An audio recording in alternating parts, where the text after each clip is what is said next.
So hey guys, welcome back to our YouTube channel. तो आप सभी को पता ही है कि जून 24 का रिजल्ट आ चुका है। और जैसे कि मैंने लास्ट वीडियो में बताया था, मैंने बहुत ग्रुप्स दिए थे जून 24 के एग्जीक्यूटिव एग्जाम्स के लिए। हालांकि मैंने रिएक्शन वीडियो रिकॉर्ड नहीं की। मैंने सोचा था मैं करूंगी, बट उसके बाद वो माइंड स्टेट ऑफ माइंड ऐसा रहता है कि मतलब ठीक है, मेरे को नहीं करना, मैं नहीं किसी कैमरा के साथ में, मेरे को वो रॉ रिएक्शन चाहिए था। वैसे भी फर्स्ट रिजल्ट था, तो मैं उस टाइम बैठी हुई थी और करण सर का ग्रुप में मैसेज आता है कि रिजल्ट आ गया। मतलब 1:47 अराउंड उस टाइम पे सर का मैसेज आया। काफी पहले आ गया, 2 बजे का टाइम था। मैंने खोला, ऑलरेडी मेरे को 2 बार इस चीज के नाइटमेयर्स आ चुके थे कि मेरा रिजल्ट नहीं खुलेगा, कुछ ना कुछ तो गड़बड़ होगी।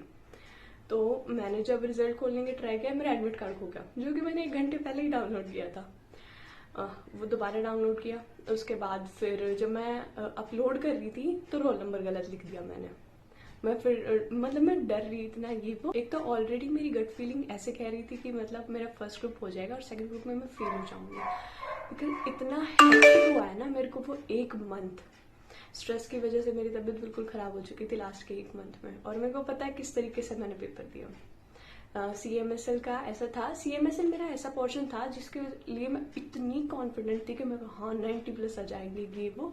तो मैंने 2 महीने इसको पढ़ा नहीं, मेरी सबसे बड़ी गलती। और एग्जाम के 1 महीने पहले मैं पूरा CMSL भूल गई। लिटरली मैं रो रही हूँ कि मतलब मेरे को नहीं पता अब कैसे क्या होगा। फिर भी पासिंग लायक मैंने किया था, बट पार्ट ए थोड़ा सा ट्रिकी था, तो पार्ट ए में दिक्कतें हो गई।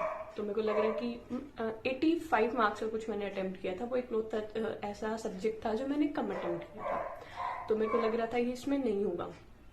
टैक्स का ठीक है, टैक्स एवरेज एवरेज था। पेपर प्रेजेंटेशन मैंने अच्छी रखी थी, और ये था कि थोड़ी थोड़ी 1-1 2-2 नंबर में मिलेंगे तो मैं पास होने लायक काम कर रखा है मैंने। बट CMSL की वजह से मेरे को लगा था रह जाएगा और ग्रुप 1 हो जाएगा। ग्रुप 1 में JIGL और SPL को लेके मेरे को एग्जाम्पशंस की वो थी कि हाँ बहुत अच्छे पेपर गए, इनमें एग्जाम्पशंस आ जाएगी, सीलो पासिंग मार्क्स है। और फिर ये चीज सबके साथ होती है। जब मैंने बोथ ग्रुप के लिए डिसाइड किया था तो मैंने शुरू में सोचा था कि रैंक के लिए जाएंगे, रैंक से जाते जाते फिर बोथ ग्रुप हो जाए, बोथ ग्रुप के बाद एक ग्रुप हो जाए, एक ग्रुप ना होता है एटलीस्ट एग्जाम्पशन आ जाए। बट ठीक है, मैंने माइंडसेट वो शुरू से लेके चला था कि हाँ जो होगा मुझे एक्सेप्ट करना है। दोनों ग्रुप पास हो नहीं हो मेरे को नहीं पता, कहीं ना कहीं मैं अपनी ही रिस्पॉन्सिबिलिटी लेती हूँ, और मैंने ली भी। तो फिर रिजल्ट रिएक्शन की बात करते हैं। तो मैं सामने बैठी हुई और अब मैं रिजल्ट चेक कर रही हूँ, तो नीचे से देखना स्टार्ट किया, ग्रुप 2 पास। इतनी अच्छी फीलिंग थी ना कि मतलब इसको सोच रही थी कि ये, हालांकि 2 सेकंड का डिफरेंस है, बट दिमाग में बहुत चीजें उसी टाइम आ जाती है। ग्रुप 2 देखा पास, ऊपर देखा फेल। क्यों भाई क्यों? किस्मत, किस्मत की बात है। तो अभी मेरे हाथ में फोन था, मैंने फोन से चेक किया था। मैंने अपना फोन ऐसे फेंक दिया, मेरे हाथ कांप रहे हैं ऐसे, मतलब हाथ में मेरे फोन है, हाथ कांप रहे, फिर फोन छोड़ दिया। सामने मेरी मम्मी बैठी थी, कह रही क्या होगा क्या होगा। मैं कुछ नहीं बोला, उन्होंने फोन उठाया, देखा बाहर से पापा है, क्या हो गया, रह गई क्या? तो मम्मी बता रही कि नहीं रही नहीं, एक में हो गया, एक रह गया। फिर मम्मी कह रही SBLL की वजह से रह गया तेरा। मैंने नंबर तो देखे ही नहीं थे उस टाइम तक। तो फिर मैंने फिर उसके बाद अपना फ़ोन उठाया और क्या कहते हैं, मार्क्स देखे। तो JIG में मेरे को 67 थे। मैं कहा हाँ एग्जाम्पशन है, गया। उसके बाद सीलो 45 पास, और SPLL 33 marks. And I was like कैसे हो सकता है? एग्जाम्पशन सोची थी मैंने कि JIGL और SPLL मैंने 2 ऐसे रखे थे कि ये मेरा ओवरऑल मार्क्स इंक्रीज कर देंगे, और रैंक वगैरह के लिए थोड़ा एडजस्टमेंट के लिए हो जाएगा ये चीज़ें। SPLL में 33, CFM 38। ठीक है, मान लिया कि हाँ CFM थोड़ा सा वीक था मेरा, शुरू से नहीं था, वही सेम गलती की। हाँ ये ऑलरेडी आता है तो इस पर ध्यान कम दिया, वो वाली चीज एंड में दिक्कत देगी थी। बट हाँ कि था, हो सकता है 2 मार्क्स से रह जाए। बट SPLL मैंने सोचा ही नहीं। 10-15 मिनट में ये सब हुआ। उसके बाद मैंने अपने भैया को फोन किया, वो CA हैं, तो उन्हीं की गाइडेंस से मैं CA स्टार्ट किया था। उनको फोन किया, उन्होंने फोन नहीं उठाया। उसके बाद अपने एक फ्रेंड को फोन किया और उसको बताया नीसेट की रह गया, कोई बात नहीं, रीवेरिफिकेशन को डाल दे।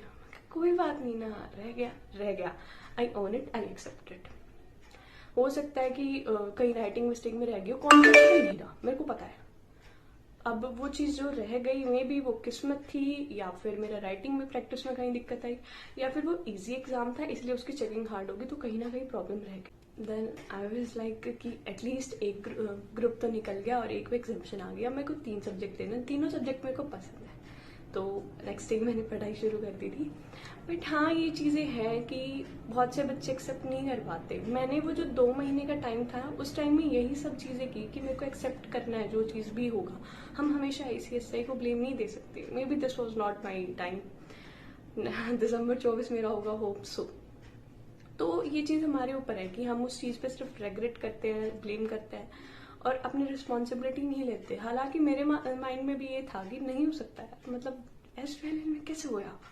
बट ये अभी ICSI की कॉपीज के लिए किया है, तो कॉपीज आएंगी तब देखेंगे क्या रहता है। जो पास हो गए कॉन्ग्रेचुलेशन सबको, और जो नहीं रह पाए कोई बात नहीं, दिसंबर हमारा है, ठीक है। Till then take care, bye bye. That was always story. और अगर आपको मतलब कोई पूछना हो, कोई डाउट हो, तो मेरे को कमेंट सेक्शन में बताना। मेरा मन करता है वीडियोस बनाने का, बट मैं इतनी आलसी हूँ। एक तो मेरे को टॉपिक नहीं मिलता, पर दूसरी मैं आलसी हूँ। अभी भी ये रैंडमली मन कर गया तो मैंने वीडियो बना दिया। Till then take care, bye bye, ध्यान रखो।